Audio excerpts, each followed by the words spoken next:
Hey everybody, welcome once again to the Wrestling Inc. podcast. I'm Glenn Rubenstein, joined by Giri. And Raj, we got a special guest today. All right, we do got a special guest. Everybody, please welcome Sami Callihan. Sami, how are you doing today? I am doing good. Can people actually see us on this, or are they just going to be able to hear the voice? No, they can see us. We're live on YouTube. So they can see your awesome Breakfast Club poster in the back of your house. Yeah, exactly. Exactly. Awesome Ghostbusters poster in the back of my house. Nice. That's what people care about. You got them beat. Breakfast Club, 80s memorabilia and 80s pop culture. Yeah. Oh, totally, man. Totally. Yeah, thanks for joining us, man. So I'm telling you, you were, for me, let me just give you in my mind, when you were popped on my radar, Sami, is that, when you were in NXT wrestling there, and then when you asked for your release, I remember at the time just seeing all the goodwill and buzz that generated when NXT was so hot, and people were going, oh my God, this guy decided, you know what, he's better off going on his own, striking his own path. And I think people just respected the hell out of you for that, man. And it seems like it's been working out really, really well for you. Sometimes you got to bet on yourself, man. And it was a nerve-wracking decision to make. Like, I can't say that it wasn't, but within a week of making that decision, I knew I made absolutely the right decision. Yeah. Have you heard yet about Neville? I had someone who told me last night. Actually, my roommate Jason Cade, we were watching SmackDown, and he was reading on his phone. He's like, "Yo, dude, did you hear about the Neville incident?" And I was like, "No." And they told me, and I was like, "I don't know if that's real or not, but I guess we're gonna have to wait and see." Yeah. So my person in WWE, I asked WWE, and they said he has not departed the company, but they did not say that he has asked for his release. So. That's what it looks like right now. Like Neville left. Man, he never really got like the proper due that he deserves, man. He looks like a Greek god, and he's legitimately no one on the planet can do what he does. They could have been pushing him as a heavyweight. Like, it's not like he's just a cruiserweight. The dude is legitimately one of the best technical, one of the best high flyers, one of the best strikers, and over the past couple years, like, he's brought in his promos up to that same level. His promos are amazing right now. And for him to not be like pushed as a top guy is absolutely sad. Yeah. Now, if WWE asked you, said that they wanted to bring you on the main roster, but in the cruiserweight division, what would your reaction be? I don't know. Maybe it depends what that paycheck's going to be at the end of the day. Yeah. What are your thoughts on how they're using it, though? I really like what I'm doing now, but like, I would like to make a bunch of money if that contract's right. But right now, I'm making really good money, so that contract would have to be really good to get me to quit doing what I'm doing right now. Yeah, so last week you wrestled at MLW One Shot. You wrestled MVP. You also started Wrestling Revolver, and you guys got a show coming up on October 28th with a whole host of talent. Got Ricochet, Brian Cage, Joey Ryan, Candice LeRae, Havoc, Jack Swagger, Jeff Cobb. I mean, it's just a stacked show. What can fans expect from a Wrestling Revolver show? Well, Wrestling Revolver is something when I actually left WWE, myself and my older brother, who was a big wrestling fan, we wanted to do something to like kind of rekindle our relationship. And he's like, yo, I know you have a vision of wrestling. Like, what is it? Like, let's do it. And it's wrestling for our generation, by our generation. Like, it's not so much about like storylines. It's not about politics. Each show has a different roster. Each show has a different kind of theme. And it's just the best wrestlers around being booked on the same show that all has the equal-mindedness to be able to go out there and be like, yo, we want to make something special. And that's exactly what the Revolver's done in the last year. We've like built this huge buzz, and like it's only getting bigger and bigger and bigger and bigger and bigger. Nice. Well, and how difficult is that to start something like that up? It's hard, man, but luckily, like I'm a graphic designer. I'm a website editor. I'm a video designer. Like, I'm not a one-trick pony. So like a lot of that stuff this is actually my vision of like how a company should look, the color schemes, the themes, how video editing should be. It's like everything that I loved about wrestling. And I go for kind of like a grungy adult oriented cartoon. And like, that's the best way to like describe what the Wrestling Revolver is. Right. And MLW, they produced their first show in, gosh, over a decade last week with One Shot. I'm sorry, what were you going to say? Dude, that MLW show was something special. Like, I remember going back and watching when I was in high school. I used to get all the MLW DVDs from Suncoast Video when people still used to go and buy their own DVDs. And I remember the Extreme Horsemen. I remember all my favorite ECW guys. I remember seeing all like the top indie guys. And MLW at one point was my favorite promotion to watch. And getting a chance to be part of the rekindled MLW was something really awesome, really special. And I think they're onto something. Yeah. How did you say that event went? It went amazing, dude. Usually shows in Orlando suck. Like, I'm not going to lie. Like, it's hard for a company to draw a show in Orlando. I don't know if they don't know how to advertise. I don't know if they just don't book the right talent. But this place was packed to the gills, and it really looked awesome on camera. It was I'll compare it to like an old school like TV taping setup, like where they just pack like as many people as they can into this small building and like make it look amazing. And MLW did just that. Like, dude, just their production quality of, I just watched the video on demand service of it, and like there's not a lot of companies on the indies that like have that kind of quality to make it look like it really is Major League Wrestling. Yeah. And for those of you who didn't see it, it's on VOD now. I ordered it. I'm going to watch it this week. You know, the beginning of the week is just insane with the pay-per-views and Raw and SmackDown, 205 Live. So many shows. Too much. So many. Yeah, but I'm going to check it out. I've only heard amazing things. And MLW, they're coming back. They're going to do another event. Tickets go out on sale next Friday, October 20th for MLW Never Say Never.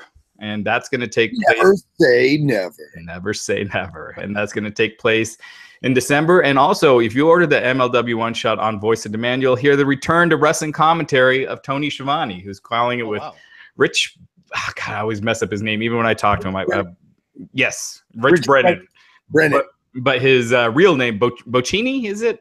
Or Bocchini? I just call him Rich. I became friends with Rich when I was at NXT, and I love him on commentary. I think he's amazing. And I actually marked out meeting Tony Schiavone. I had to walk up and take a picture with him. I'm like, yo, man, when I was in middle school, you were like my favorite commentator.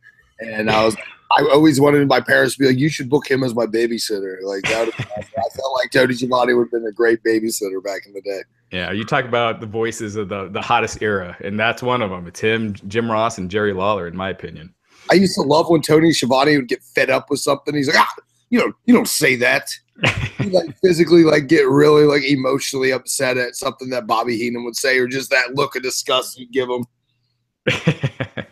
Yeah, no, absolutely. And I got to throw Bobby Heenan, of course, also on there. Dude, the man. He was the man. Yeah, we had Tony on our podcast a couple of months ago, and we were just running out of time because we had so many questions and he had so many stories. So check it out. Rich Brennan, we'll just say Millhouse, and Tony Schiavone on commentary. So it's definitely check it out. MLW One Shot, MLW.com. I need to become friends with him. I really think that me and him would have a really awesome buddy cop like comedy. Like, yeah, he produced for the internet. Like, he just doesn't like anything I do. He's just disgusted by my antics. And that's awesome.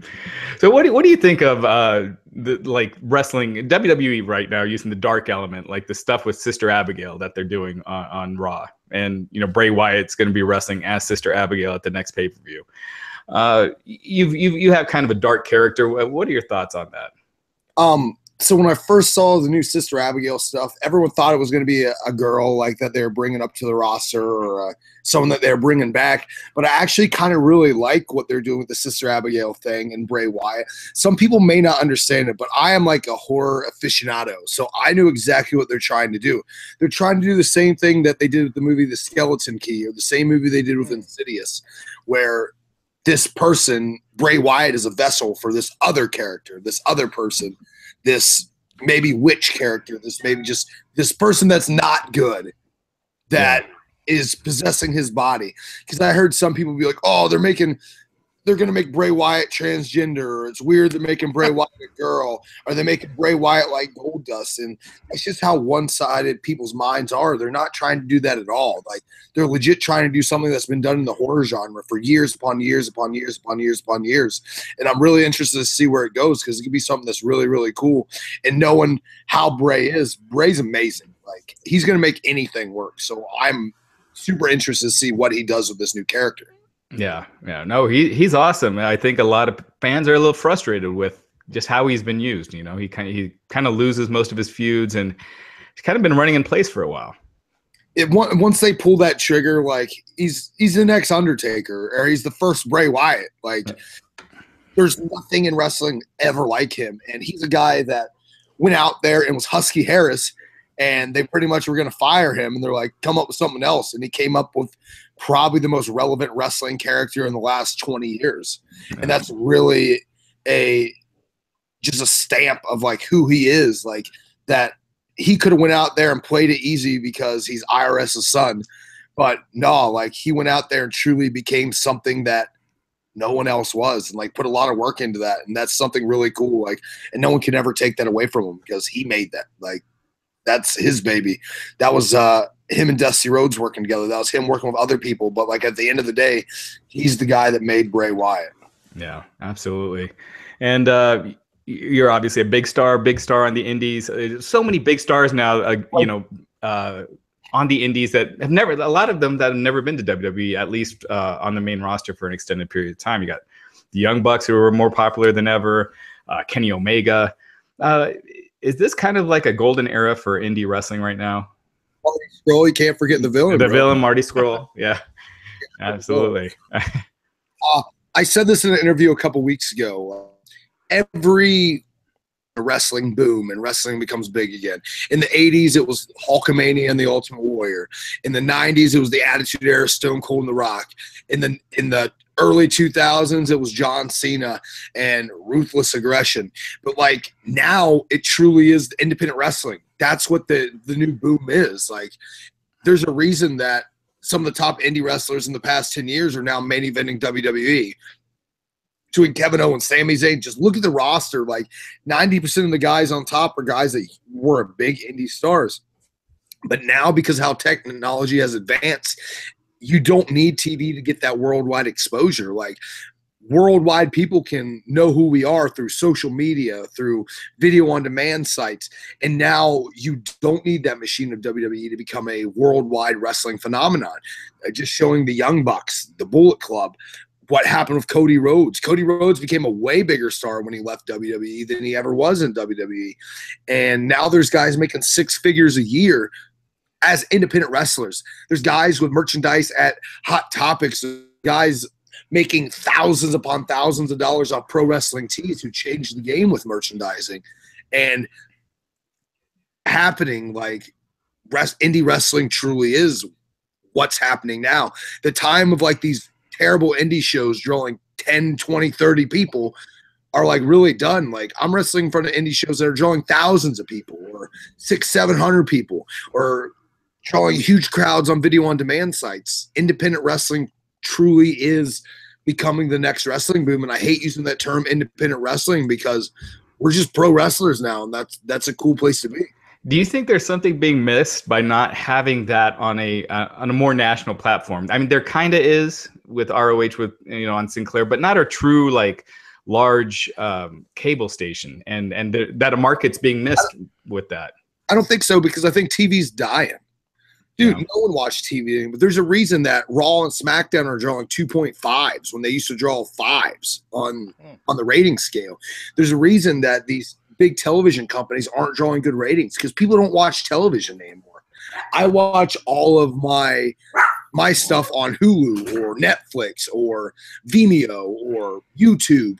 Or why would I rush my day to be home at 8 o'clock to watch Raw when I can watch the highlights 30 minutes after it's done, or I can DVR it and watch it some other time? Like, the time of watching live wrestling other than a pay-per-view that you're going to watch, look at the WWE Network, it's live over a streaming site now. Like, there's really no, like, TV is truly dying. And like, that's why people want to say wrestling's down right now because the ratings are down. No, I think there's more people around the world watching wrestling now than ever was before. They're just watching it in a different capacity. Yeah.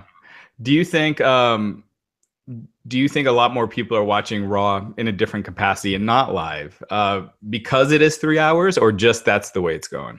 A little bit of both. Like 3 hours is a lot to watch, especially since it's not a pay-per-view. I remember when 3 hours used to be special, and you're like, oh, I get 3 hours of wrestling tonight. But when you get it every week, just doing it on pay-per-view isn't the same. But I understand why they do it. They make money off doing it. Like, right. It's a great business plan. But I remember being younger, like going back to thinking when I was younger, it's like what I would like if it was 3 hours.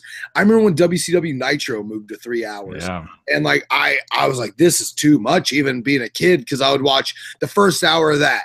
Then I'd switch over to Raw and watch the second hour of Raw. Then I switch back and watch the third and fourth hour of the second and third hour of Nitro on the replay. Like, that's just too much wrestling for one brain to handle. Like, but with now, like, I can watch the replay on Hulu, or I can go on the network and watch the highlights, or I can DVR it and watch it. And if I don't like a segment, fast forward through a segment to what I want to see. And that's just how culture is now. Like, our attention spans are small.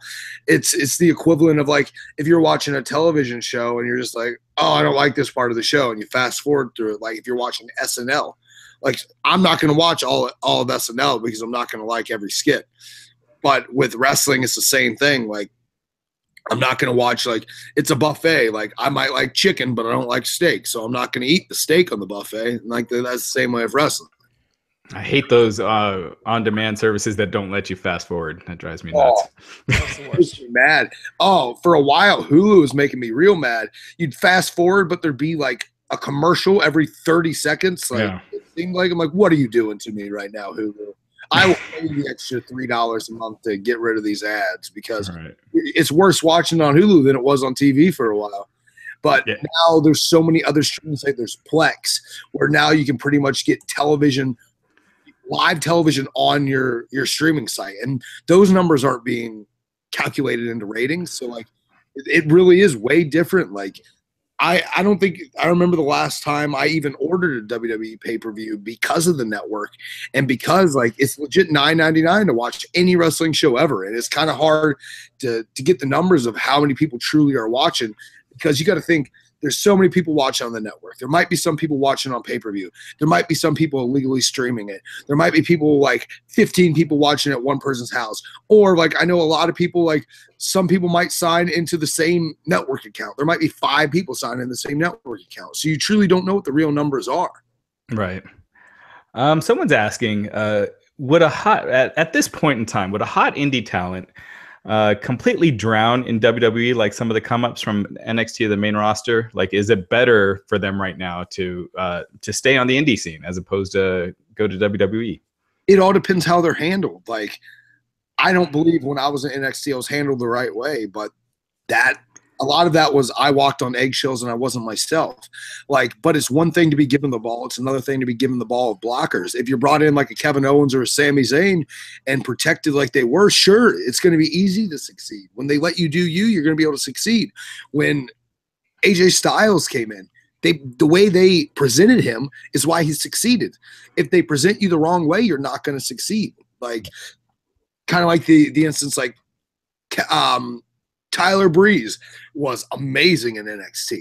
And then when they first brought him to the main roster before he started doing the Fashion Police stuff that randomly got over, like, he was sinking and wasn't getting over. When at NXT they're pushing him as to be the next Shawn Michaels, and they brought him up, and when you're pushed as a jobber, you're a jobber. Like, it's hard to get out of that ditch or that hole. Right. Oh, absolutely. Someone's asking you about your thoughts on the death match at Fight Club Pro in England. You were on the card and stood next to him watching it. I'm not sure exactly what that's referring to. Do you know what that is? Okay, absolutely. So Fight Club England is a promotion that I have been a part of since 2009, when no one wanted to work for that company. Like, I love those guys. And little did these people know that these people are going to grow up to be some of the most influential people in wrestling, which are Trent Seven, Pete Dunne, Tyler Bate, Rockstar Spud, Chris Brooks, and Lycos, who are now the CCK, or are becoming the biggest tag team in all of Europe. Like, this company was a company that everyone just kind of shit on in England and was like, oh, you guys aren't going to amount to nothing. And now they become the top company in England. But they did one of their biggest shows of the year, this big trios show that had myself, Dave Chris, and Jake Chris as OI4K versus British Strong Style, Pete Dunne, Tyler Bate, and Trent Seven.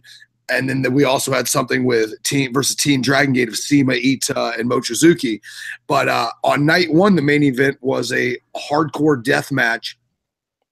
That was the team of Jimmy Havoc, who's a big star in England right now, and Clint Margera versus Ricky Shane Page and a student of Fight Club Pros. But the way they went into this and just the production of it, they made it so much more of just a smash and bash death match. So the way they had the building set up, they had this brand new building.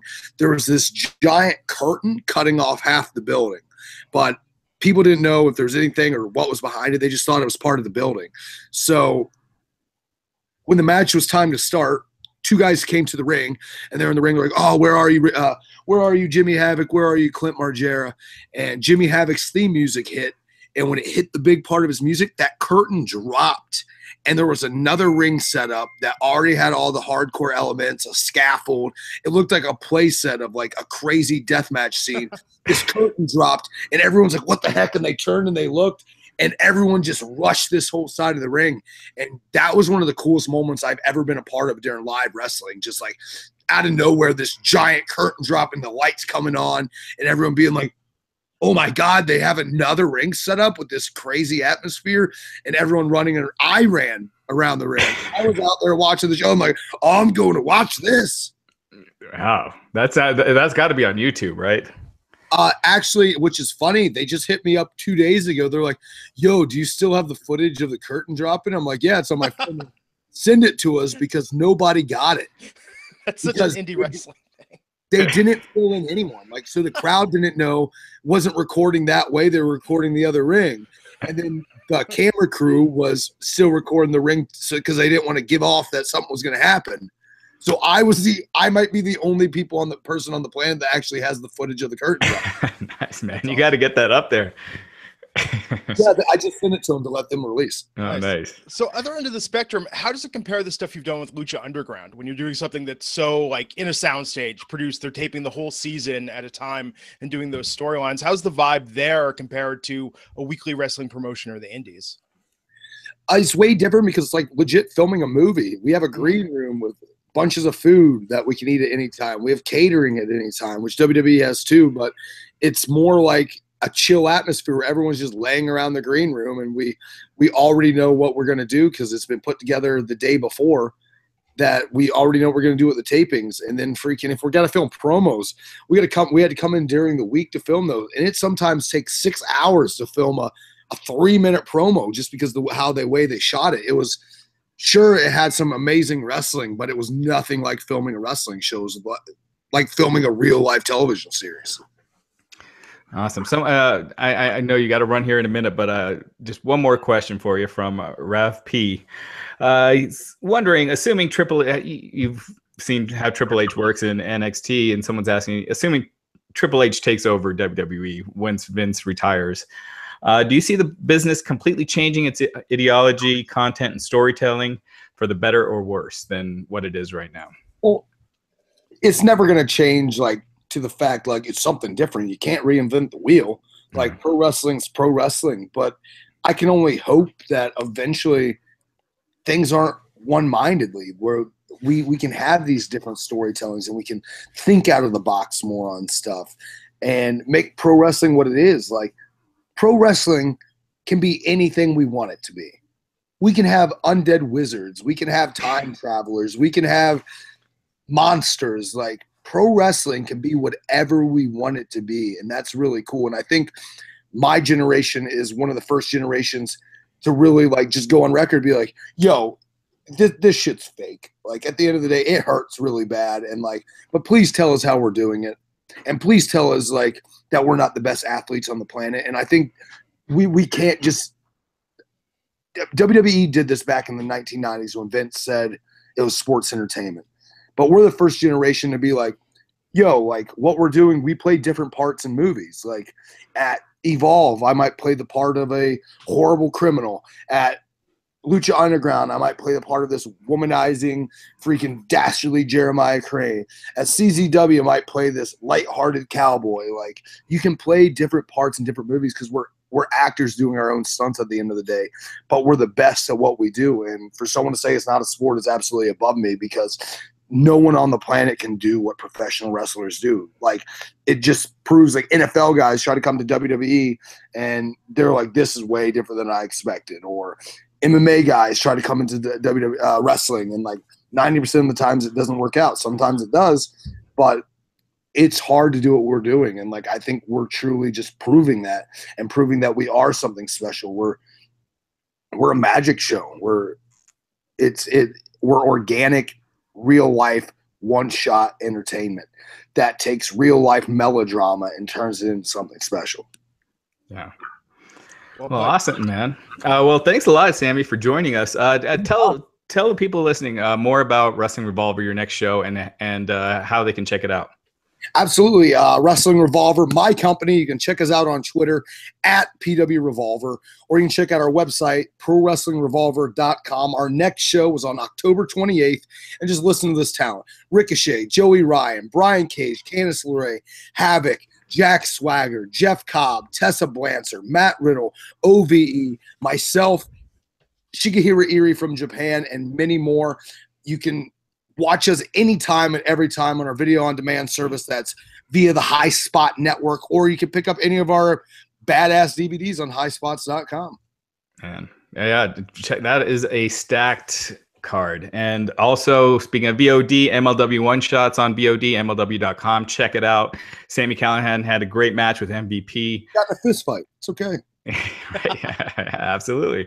So, all right. Well, thanks again, Sami. We appreciate having you on. Thanks, man. Anytime, guys. Have a good one. All right. Take care. Take care. Cool. So we still got stuff to talk about, man. Last night's SmackDown Live, all the stuff that's happening in the world of pro wrestling this week. Raj, what did you think last night of SmackDown and Sami Zayn's big explanation for why he did what he did at Hell in a Cell? I thought it was great. I thought that was good. I thought the opening was strong. And the rest, not so much. Yeah. It's amazing how when you have those temp polls, the rest really seems lower. So, I mean, let's go segment by segment quickly and talk about it. But first, I want to take a quick moment first to thank everyone for hanging with us. We know these hybrid interview recap shows have a bit different of a format than what you're used to.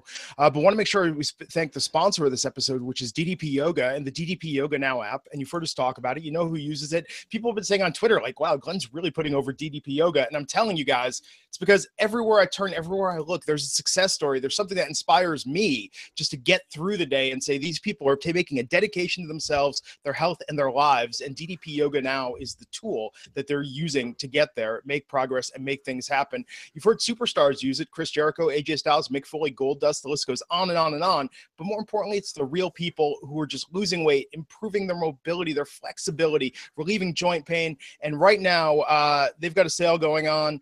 Head on over to ddpyoga.com/wrestlinginc. Check out their sale. Check out the site. You'll find some great savings. The DDP YOGA Now app, the DDPY DVDs. You've heard us talk about it, folks. Check it out. And we're so glad to have them as a sponsor of the Wrestling Inc. podcast. That's ddpyoga.com/wrestlinginc.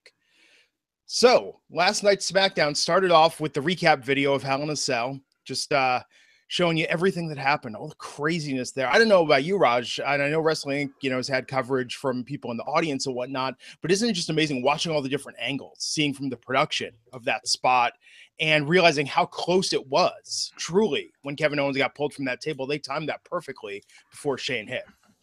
Yeah, perfect, scary, all rolled into one. Stupid, but awesome. Absolutely ridiculous. Stupid, Absolutely. awesome. I mean, it's just all of that stuff wrapped into one. Shane, man, that guy is he's insane. I mean, what he'll do for a match, it's very admirable, but it's scary as hell. And I would not have my kids out there for that. But I at 47 years old, maybe it's the dad in me. I'm like, man, stop doing that. Yeah. Yeah, I think it was an amazing spot. I mean, it's one of the most memorable moments of the year, but it's also the most dangerous. Yeah, no, and it certainly deserves all the replays that it gets.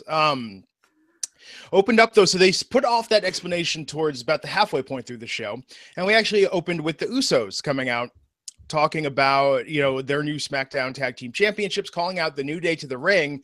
And do you think this is official that the Usos are kind of tweener now officially, that they congratulated the New Day, said, they've got their respect, and then proceeded to half roast the lineup, but then give props to like the Fashion Police. It was not like, if that's the Uso Penitentiary got a lot more friendly and welcoming last night is what I'm really trying to say. I love this. I thought that was great. The stuff with them and the New Day, it felt real. It didn't feel scripted. It felt like, I think everyone that watched that match knew how brutal it was. And I thought this promo brought that out. So I thought it was great. It was hard not to cheer both teams. And you know what? If this was a babyface turn for the Usos and Chad Gable, and their next feud is Chad Gable and Shelton Benjamin, I would have Gable and Benjamin go heel. I feel like they're kind of bland otherwise. I mean, they're a good team with good moves, and that's it. Maybe they could spice it up with a heel turn and have the Usos be the baby faces. But I loved that segment until, then you had all the teams come out. And then it was just like the same crap that they do all the time, with the women's segments where they come out one by one, and it's such a clear scripted line. And then, Daniel Bryan ordering the Usos and New Day out of the ring like, mom sent their kids to bed. It was very Stephanie McMahon-ish. And I just think, these guys just had such a brutal match, looked like total badass kings in the ring. And then you have them being sent to bed, getting in trouble by the principal. I thought that was a lame way to end that segment. You could have just had Daniel Bryan say, the next challenger is going to be, coming up in this match, and not send them back, or, have the different, or try something different. They do that all the time where the 5 teams or the 5 women or the 5 cruiserweights come out one by one, pleading their case. Why not have them go do backstage segments throughout the show with them, saying how they should be the #1 contender, then set up a match later on in the show. Oh, Mix it up. Well, and that's what makes me wonder if this feud with Gable and Benjamin is even going to be a feud, because they announced they were going to do the #1 contenders fatal 4-way with the Hype Bros, the Ascension, Breezango, and Gable and Benjamin. Again, to determine the new #1 contender that's going to face the Usos. So they had that fatal 4-way immediately after, and then Gable and Benjamin won. To me, that screams this is going to be a, one-off, or maybe 2 matches at best on SmackDown, rather than a real storyline and long-term feud, because it was so accelerated last night. Yeah, but who else do they got? Well, who else do they got? The Bludgeon Brothers. We'll get to that. Oh, my man. I would just go back to the Wyatt family version 3.0. Just maybe everything doesn't need a name. That was just out of the 80s. Oh, it was like Dungeon of Doom type material. Not even 80s. That was like bad 90s, sort of like, hey guys, we know Mortal Kombat's really big. We know we've got, these video games. The kids love the games. Yeah. Why don't you put on these? Oh my God. So painful. Dungeon of Doom was what came to my head when I saw it. It was bad.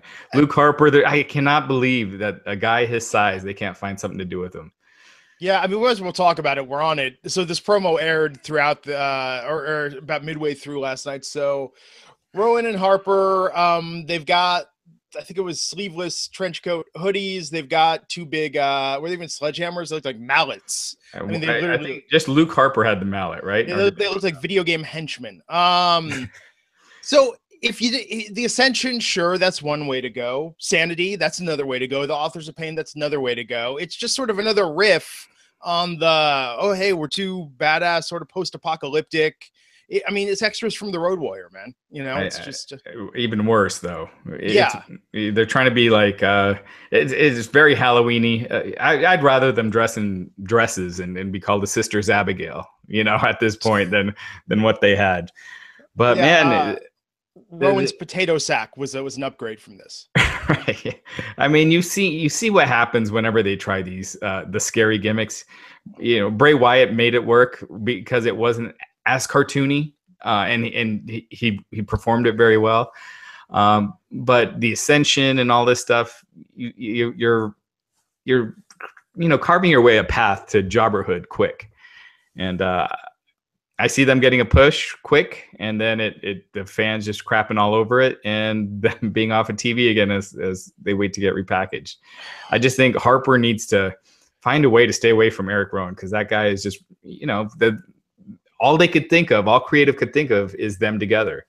And I think there's just so much potential with Luke Harper that he needs to get away from the Wyatt family outfit, dirty shirt, jeans look immediately, and find something else. Man, he's someone that could use a trip back to NXT and come up with a new character, because the creative obviously can't come up with anything for him. Yeah, I'll tell you, put Luke in a Hawaiian shirt, get some rubber bands on his face, do a Captain Lou Albano throwback. I think it's money. This is going to sound like the weirdest team ever, but have Luke Harper and Apollo Crews as a team, because okay. And you got the big guy, you got the little fast guy, repackage him a little bit, and at least there's something, and then he can carve out his own character while doing that. So Bludgeon Brothers, BB2B. This is the Fashion Files mystery solved, potentially. But we didn't see it written out. My guess is it's going to be, because this is WWE and they do stupid, corny things, it's going to be Bludgeon, BLOOD. Like blood, bludgeon, not the traditional spelling. It will be something dumb like that. I could see that. Yeah. So yeah, Harper and Rowan. So what's happening? This is SmackDown Tag Teams. Hey, when did the Wyatts debut? 2012. 12. Yeah. On the main roster. So 5 years later, and they repackaged them to Harper and Rowan, but with a mallet and and that's what they got. And Braun Strowman's just sitting there shrugging his shoulders, saying, "I don't know how these things work, guys."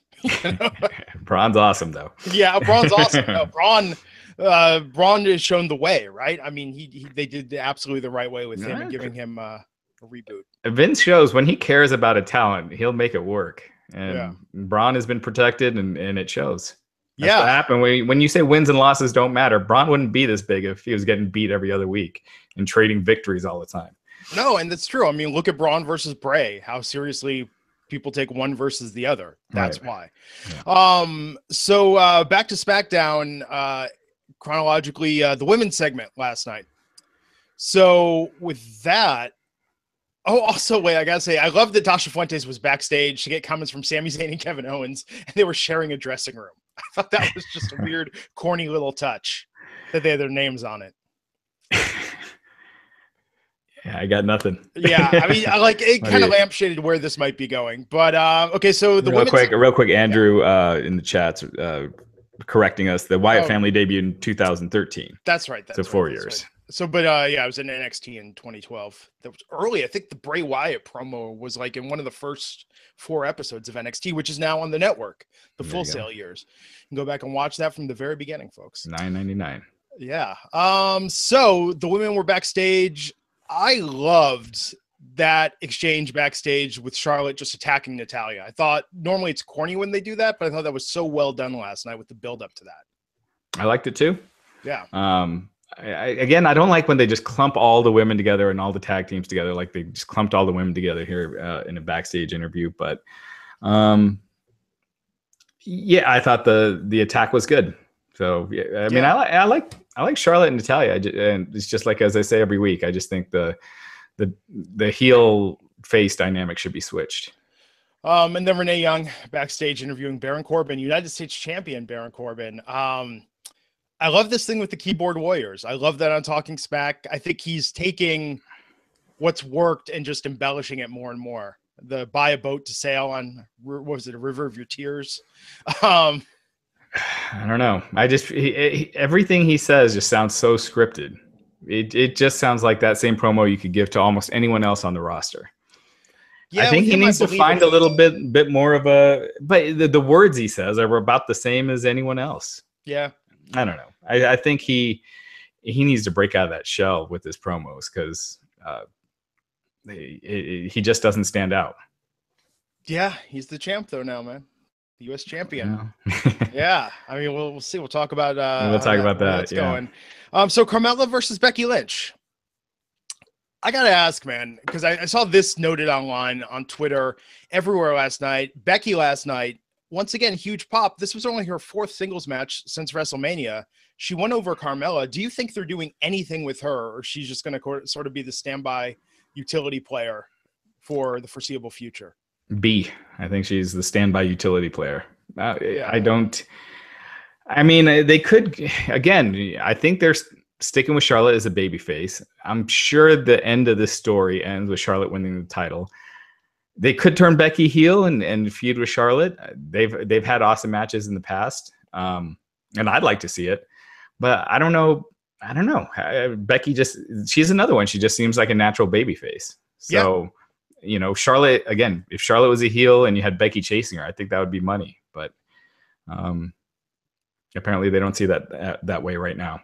Yeah, it's just so weird that the audience, everywhere they go, she seems to get such a good reaction. And I think it's just an embarrassment of talent right now. It could be. I mean, it's like Sami Zayn, right? He would get the big reactions, and then finally they turn him, and he's something. So at least for now, we'll see where they go. I don't know. It was weird. Okay, so after that, we had the Owens and Sami Zayn segment. I loved Kevin Owens' promo last night. The whole thing about being at the gates of heaven. Sami's his guardian angel. Going to turn SmackDown into Kevin's heaven. It was just such an elaborate promo he was out there cutting. And then he brings out Sami Zayn. I think what was weird for me, it was hearing Sami Zayn enter to a mixed reaction. Because like you said, being a natural babyface, he'd always gotten that pop. I mean, in most cities. And he's still got that super babyface music. He's got to change that.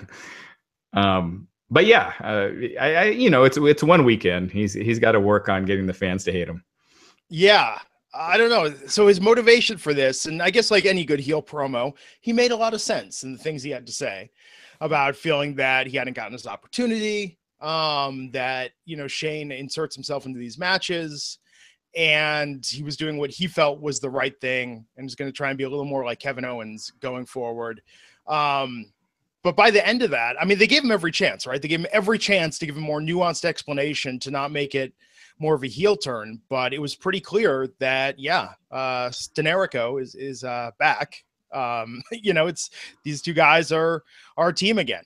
And even putting each other over again with the cheers at the end. I mean, it was just so they put it in bold and underlined it that this is a heel turn for Sami. Yeah, and I thought this segment, the promo was great. I thought this was the most interesting Sami Zayn has been in a long time. So I thought it was great, but it didn't come across as a main event level thing. And I think that's one thing watching SmackDown up and down. Nothing felt main event. Like you pick any of the two people on SmackDown last night as the main event of the next show, and it would just die. I mean, Owens and Nakamura has been buried enough that it's not that interesting, and that's probably the closest thing you got. Jinder wasn't on; he worked the dark match, but which is Jinder and AJ. Yeah, even that. I mean, that's the closest thing I guess they got to a main event feeling. But you got on Raw, you got the Shield reuniting. You got Brock coming back, all this stuff. And I don't know. Yeah, in terms of reunions, I mean, look, for me personally, I'm way more into Kevin Owens and Sami Zayn and this happening than I am the Shield reuniting. But you're absolutely right. The majority of people would disagree. Yes. But that's, again, who's watching each show? And we've made this argument before that SmackDown has excelled when it's an internet wrestling community show. That seems to be its core fan base, the people that love it. And I think that's its bread and butter, whereas Raw is the more mainstream show, especially when you look at Brock as the champion. It's a different vibe. Jinder's not really a favorite of the. No, but there was some weird respect at first where it was like jobber to champ. People were like, yeah, okay, I'm kind of into that. They were willing to give it a chance more, but sure. I just feel like the goodwill that SmackDown has had with the IWC is diminishing a little bit. Yeah, but last night's promo, to your point, feeling like a big deal. To me, last night, that felt like a really awesome Ring of Honor promo segment that did not feel quite up to the level of a hot WWE angle, Yeah. I mean, it came across, like I said, it was entertaining. They did a great job with it. I thought it was great, but like I said, it just doesn't feel like a a main event thing. And I just hope that this doesn't lead to Sami being Kevin Owens' job guy. You know, like a lot of times when they kind of pair these guys up, it's just one guy is the person to get beat while they're building up the other guy's opponent. So like Sami Zayn takes the losses to whoever Owens is feuding with until that match. So we'll see. Did you catch, this is such Gilligan's Island logic they used, that Sami said something clicked for him when Kevin's powerbombed him on the ring apron a week or two ago, that was his, so it's the idea like Gilligan gets hit on the head with a coconut and acts like a different person.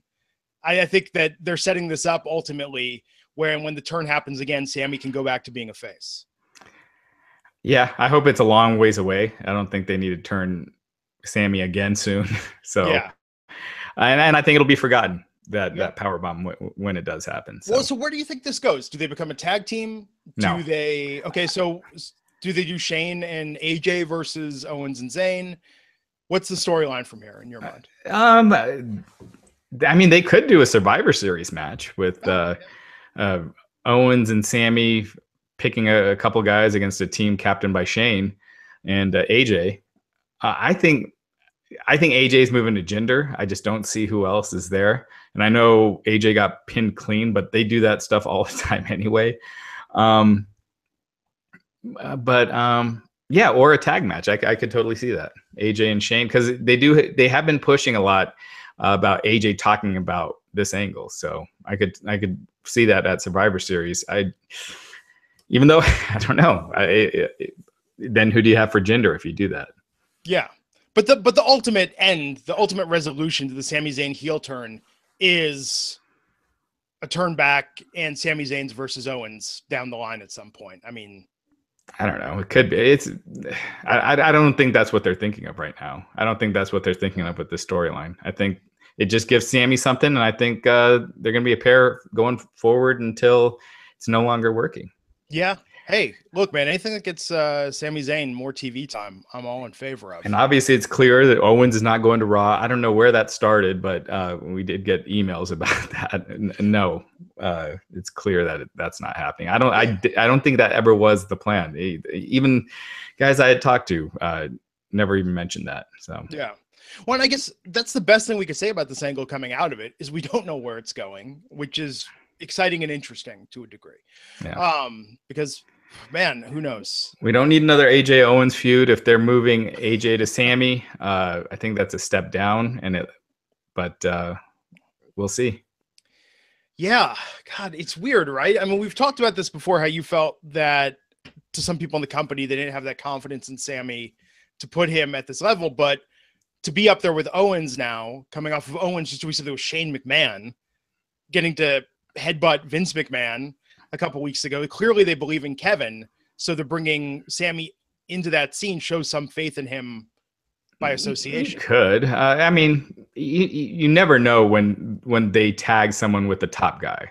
Yeah. We'll have to give it a few weeks. But, it's like the Singh brothers are, paired with Jinder Mahal. That doesn't mean that they see the Singh brothers on a higher level. It's just higher than 205 Live. I mean, it is a step up, It is, yes, but it's not.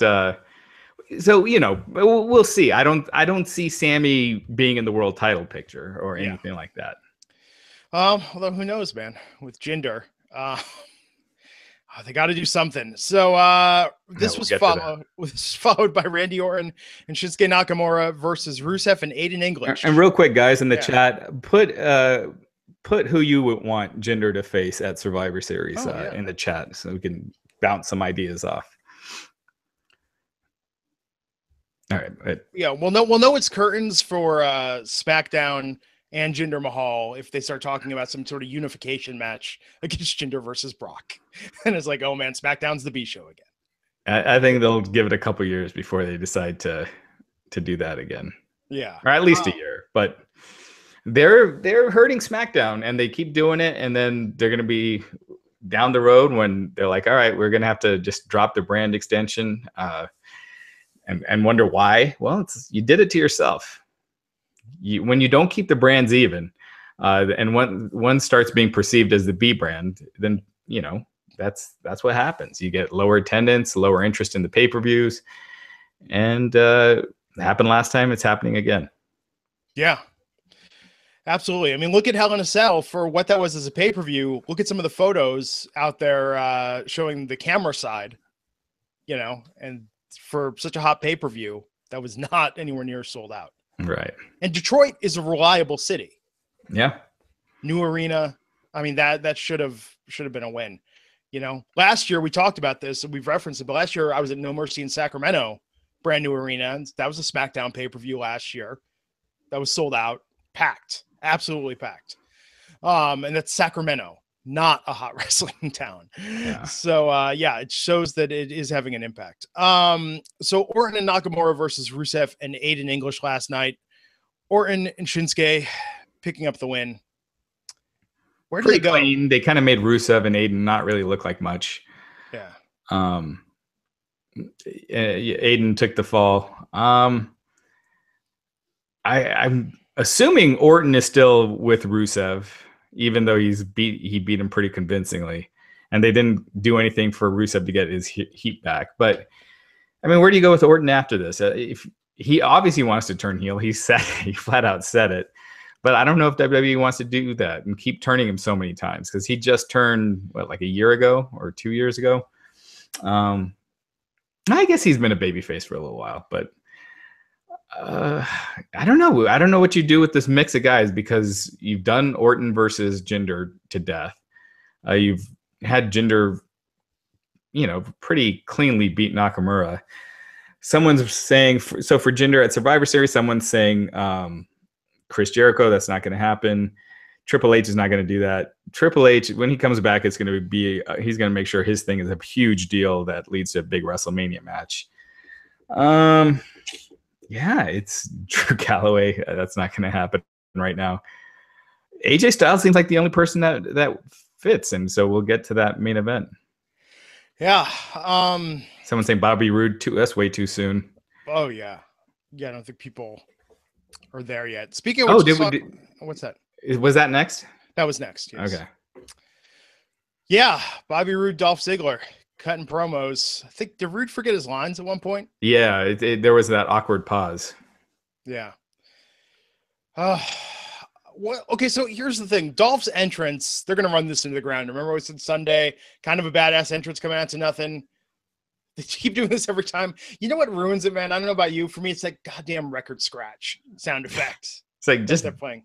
Yeah, just don't have it at all. But man, I think Roode is dying as a babyface. I think he is just him with the smile, and when he does that, the douchey, glorious little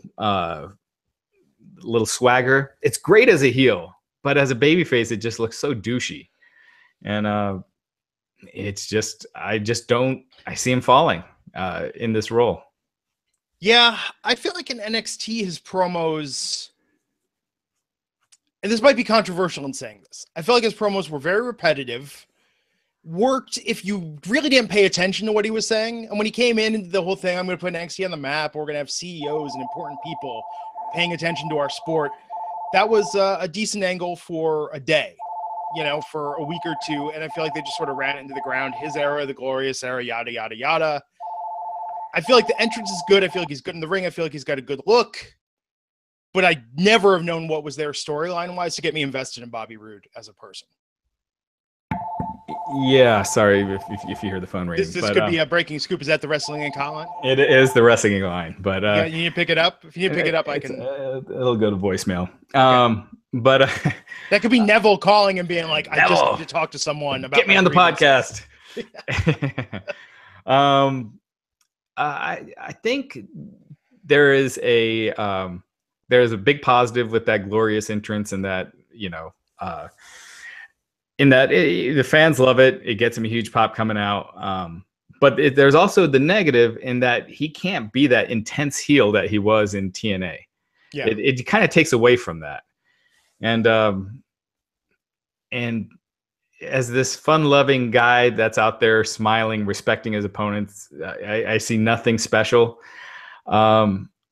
As a heel, it fits him better, and I just think he needs to find a way to turn up that intensity as a heel. Otherwise, he's going to get lost in the shuffle. But I just don't see it working right now. Yeah. I thought Dolph outshined him here.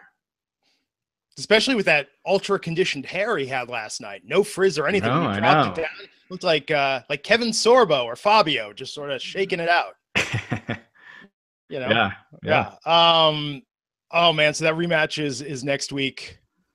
We'll see. Yeah, a good rude heel turn, I think could be something. Do the evil businessman angle. Have him on a cell phone talking about, I don't care, dump the toxic waste in the orphanage, you know? Just doing like real ultra 80s businessman heel line. I think that would be perfect for Bobby Roode. Yeah, I'd love for this feud to end because it's not doing anything. But I have a feeling that next week is just going to do something that just keeps it going. Yeah. Whether it's Dolph just kicking the crap out of him before the bell rings or something like that. Well, in Survivor Series, we're talking limited number of matches. First off, Survivor Series, 6 weeks away, 5 or 6 weeks away. Limited number of matches that SmackDown's going to get as a brand on that pay-per-view. And Glenn, sorry, I did just realize the time. We got to. Oh, okay. Let's wrap it up in a couple. I'm about to jump on this GFW conference call. You can just put that on during the podcast. You can just monitor that. You and 3 other people on that line. So let's talk quickly. Real quick, Craig is reminding us that we have revamped our Facebook page. So check it out, facebook.com/Wrestling Inc. and facebook.com/WrestlingIncCom. We're staying a lot more busy, doing a lot of cool stuff on there. So check it out. Cool. So final match of the night, Baron Corbin retaining the title over AJ Styles. Talked about it before. Where does AJ go from here? Where does Baron go from here? Why didn't they just do this last night? Baron beating AJ clean for the title as opposed to having him beat Ty Dillinger. To me, it made sense that if he beat Ty, that was to move AJ up into a world title feud with Jinder. But instead, they have him, just beaten clean. And knowing WWE, they're probably still going with AJ and Jinder as a world title feud because remember AJ lost clean to Jericho at WrestleMania, and then the next night they started pushing him against Roman Reigns for the world title.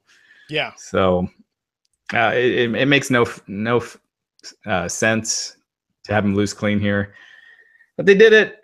I mean, it makes no sense if they're going with Jinder. If they're staying with AJ and Baron, there you go. Yeah, it just makes no sense. I thought that sucked, and I thought the show kind of ended on a crap note. Really, after the Owens promo, I thought it was